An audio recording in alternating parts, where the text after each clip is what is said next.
Welcome to Power Up's Ask a Fitness or Health Expert podcast, where we have a variety of guests that volunteer to share their love of health, fitness, products, or services that are all good for us. A quick disclosure, this podcast does contain our opinions, personal advice, suggestions, and opinions. My honorary guest today is Jake Weeks. We are here to talk about wintertime activities, things to do to stay active while the snow is on the ground, and burn calories. So I love this topic. How about you, Jake? I love winter activities. I love being active in any season. So, you got to do what you got to do. And a lot of people don't like to go outside in the snow or in the cold weather, but I do. I love it. How about you? Do you snowshoe, ski? Is there like a stereotypical winter activity that you do, or do you just make the best by going to the gym more? Well, when we talked about this topic last week, I reflected on it. Actually looked back at my life, and really I did. Like, I have done a Flash lot of before different. your eyes. Yeah. I've done a lot of activities throughout my life that are winter time. So from age 11 to 16, I was a dog musher. So I raced sprint dogs. So sprint dogs would mean short distances as fast as you can. So I had, for most of my dog mushing career, if you want to call it that, I mushed six dog teams, and I went less than 10 miles at about 30 miles an hour. So won a lot of awards and trophies and was very, very successful in that. At age 16, I sold all my dogs and bought a car. But when I was dog mushing, I also did ski juring, which is skis with a dog pulling you, and that's fun. That's a rush. I didn't even know that was, I could presume that's a thing, but man, that sounds awesome. It's so much fun. So you get a dog, have a harness, and have them pull you on a set of skis. You have to have a dog that understands what you're trying to achieve, and also understands the command of come back or whoa or come here. Because I had a dog that I primarily ski jured with, and all he knew was go. That's all he knew. So if I felt like I was losing control or balance, I'd let go of him, and I was skiing from that point on with no ski poles. So I was like, that's a lot of work, right? Until he decides that, hey, my human is not back there anymore, and then he would come back and eventually. But yeah, so you have to have a dog that understands commands and listens really well. But so I did a lot of ski juring, a lot of dog mushing at a young age, and then a lot of snow machining or snowmobiles, depending on where you are in the country, what you call them. I did a ton of snowmobiling, which, I guess it is a lot of work, because I would say that I rode pretty hard. It's a lot of work. And let's see, what else have I done? I've done a little bit of snowshoeing. That was actually back when I was a teenager as well. I'm actually looking for a pair of snowshoes now. And what else have I done in the wintertime? I'm trying to think. That's pretty much about it, really. That's a lot. Well, cross-country skiing. I really love cross-country skiing. In fact, I've been looking for a pair of cross-country skis too. I found a pair that I kind of liked, but I was like, am I going to use these enough? I don't know. But you're right. Where I am in my life right now is mostly indoor activities, going to the gym. I don't like to be cold. I lived in Alaska for 30 years, and now living in Washington, I absolutely love it here because we do have all the seasons, but I don't like being cold. I really don't. However, I do enjoy, the beauty of the snow and the lights and everything. So I don't mind walking downtown Spokane and the pavilion and stuff like that. But, I don't know. I do need to get a pair of snowshoes and really get out and enjoy this weather. But what are your favorite wintertime sports? Well, I snowboarded for a long time in Colorado. Being from Alaska and me being from Colorado, we're probably it's not fair for people watching this maybe because we've been forced to be accustomed to cold, even more so than Spokane probably because I was living in the mountains for a while at 10,000 foot elevation, obviously the North Pole, Alaska. I was lucky though, because the people that I went to college with were all outdoors types, and they were all into skiing. I had an ex-girlfriend who had a ski cabin. Her parents owned a ski cabin in Keystone, Colorado. So I got to go use that a lot, and it totally got me into winter sports. I don't like to be cold either. Does anybody? And wet on top of it. But sometimes you got to like sacrifice a little bit to enjoy the things you like. And honestly, with it doesn't even take today's technology. You don't even have to have Gore-Tex stuff, but it's pretty easy to stay warm. You know, there's enough, if you put on enough layers, you can find a way in all but the most extreme weather, you know, and even then there's guys climbing Everest and down in Antarctica. So they found a way. So I guess what I would like to do with this video is address the biggest sort of arguments for why people don't get out in the wintertime. Let's address the cold one first. Besides the technology, besides the fact that you can actually get warm with clothes, you can warm up from the inside too. There's so many times I go outside and for the first 5 minutes, you know, it's cold, it's uncomfortable. But once I start moving, like I warm up, and after a while I'm unzipping my stuff, taking off layers. And if I have to, I will jog for the first few minutes or something to get the blood pumping a little bit harder. It's not that hard.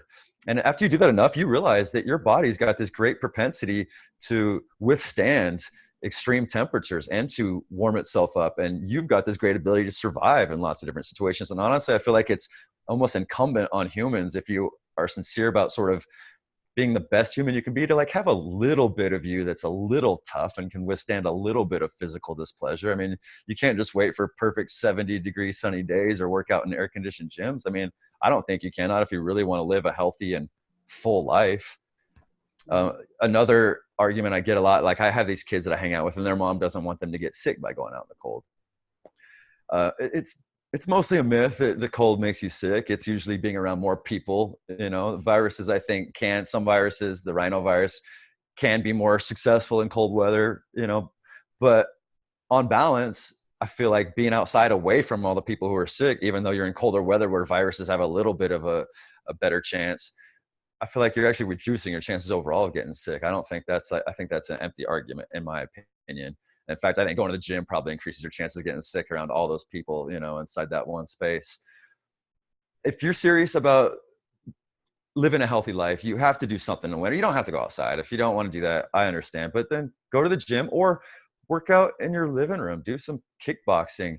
Do some planks. I know you love planks, you know, some plyometrics, but I promise you, within a 10 by 10 space, you can get a complete stretching, strength, and cardio workout if you're creative. And if you need help with that, Catherine and I can help. But trust me, kickbox the air for 10 seconds as hard as you can. You know, do a bunch of kicks in the air for a minute and tell me you're not breathing hard and sweating. I did look up before we jumped on, and it dawned on me too. I have a couple other wintertime activities that I've done in my life.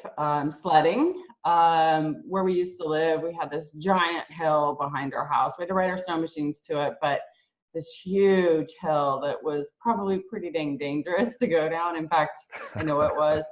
We never got injured, none of us, but you know, yeah, it was crazy. But sledding burns 345 calories per hour. If you walk up the hill, not if you snow machine up the hill. Well, the hill was a little big, so we did have somebody would drive the snow machine. So, but still, there's a lot of work that's true. involved. A lot of core required to steer those things. Oh yeah, heck yeah. Ice skating's another one you didn't say. And here in Spokane, we got that ice ribbon. And for like $30, you can get a season pass. You can go buy $5 or $10 pair of skates at any thrift store. They always have a bunch of ice skates, you know, and there you go. I mean, that's really fun.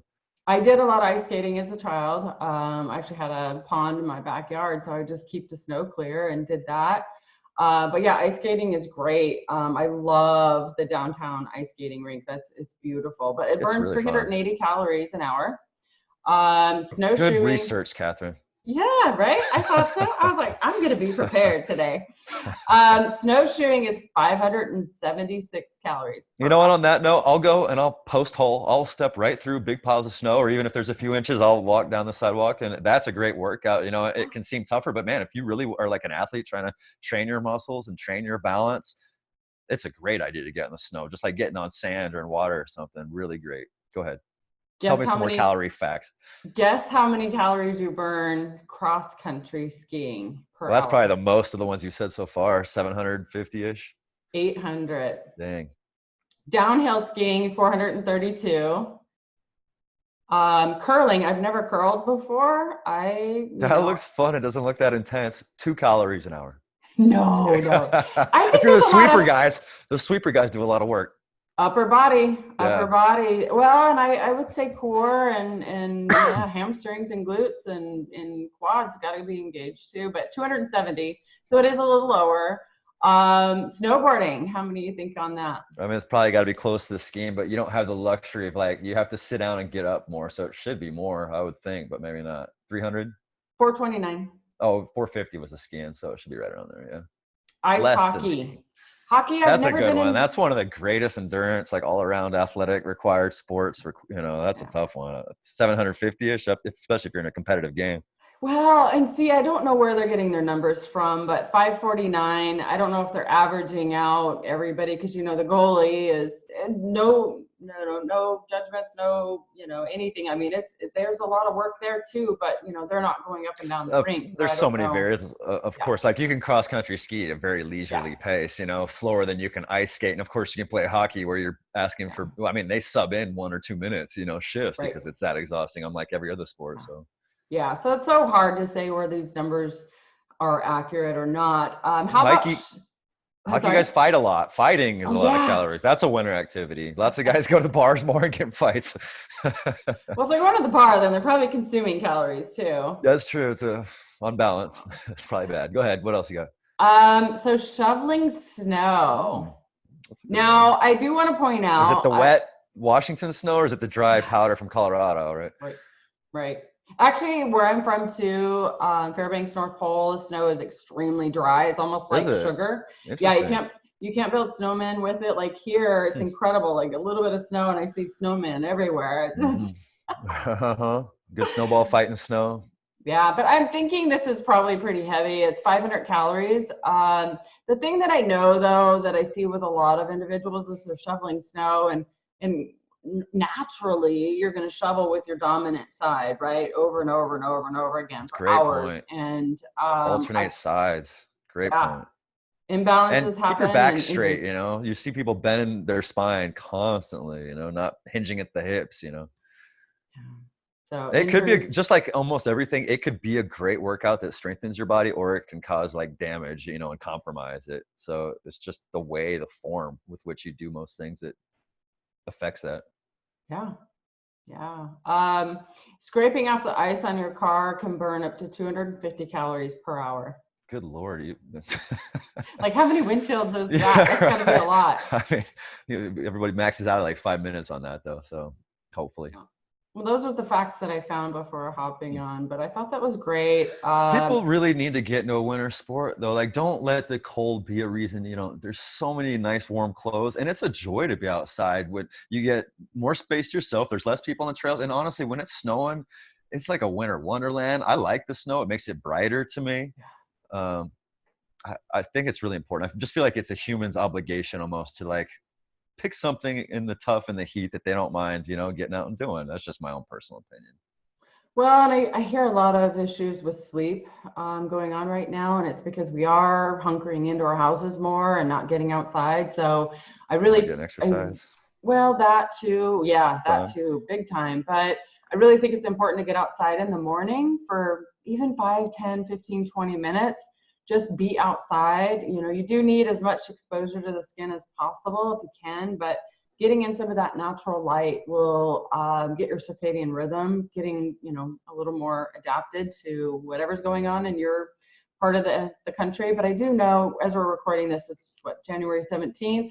We are gaining sunlight a little bit each day, so that's great. But getting outside, getting a little bit of, as much as possible, exposure to the sun And is just necessary. a PSA from an almost albino, you might still consider sunscreen even in the wintertime, especially if you're from a mountain town like I was in Colorado. You will get burned skiing slopes for sure. Oh yeah, that reflection.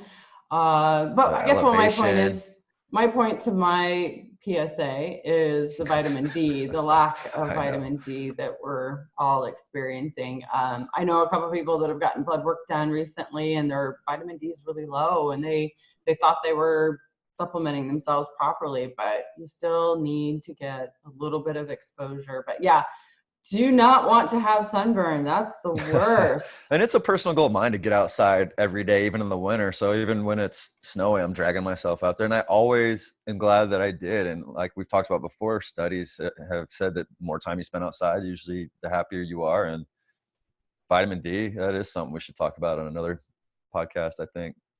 Hey, have you ever done a fat bike? Is that what they call it? Yeah, I tried one once. Didn't like They're it? like super popular now. Yeah. Yeah, I guess, I'm not like a huge gearhead, to me, if it rolls, and the pedals work, like, but you definitely can, go across more terrain faster on, as far as dirt and stuff like that, and across bigger lumps and things. It's expanding the possibilities of mountain bikes. I'm sure I'll get one. It seems like when I go shopping for bikes, like that's the trend. That's where it's going. And there's ones that can go on snow, which is cool. Like they're such fat tires, I guess now they're making them that they can go on snow, which I think is pretty cool. That is cool. Yeah. Yeah. Huh. I can't think of anything else. Do you have anything else to add? Just find something to do. Don't let the winter time be an excuse. My sister, I love her, but she always, I'll work out in the spring and summer. It's like, no, try. She goes to the gym now, which is good, but I can't get her outside for life of me. But do something, whether it's go to the gym, whether it's work out in your living room. Don't let cold weather, don't let hot weather be an excuse for you to not work out. Right. Yeah. I run a meetup group and we have activities in there as well, all outdoor. I think we have a pavilion walk coming up where we meet at My Fresh Basket, grab a hot cocoa or hot tea or apple cider or whatever there, and then we're going to walk downtown to the pavilion and back. So, that can be done in under an hour, but it'll be beautiful. It'll be amazing and a lot of fun. But yeah, we're going to have more events posted in there. So feel free to jump on any of those. And if you have any questions on personal training or whatever your goals are, definitely check in with Jake or myself, and we'd be happy to help you. Thank you, Catherine. Yeah, thank you. Until next time. Bye. Yeah.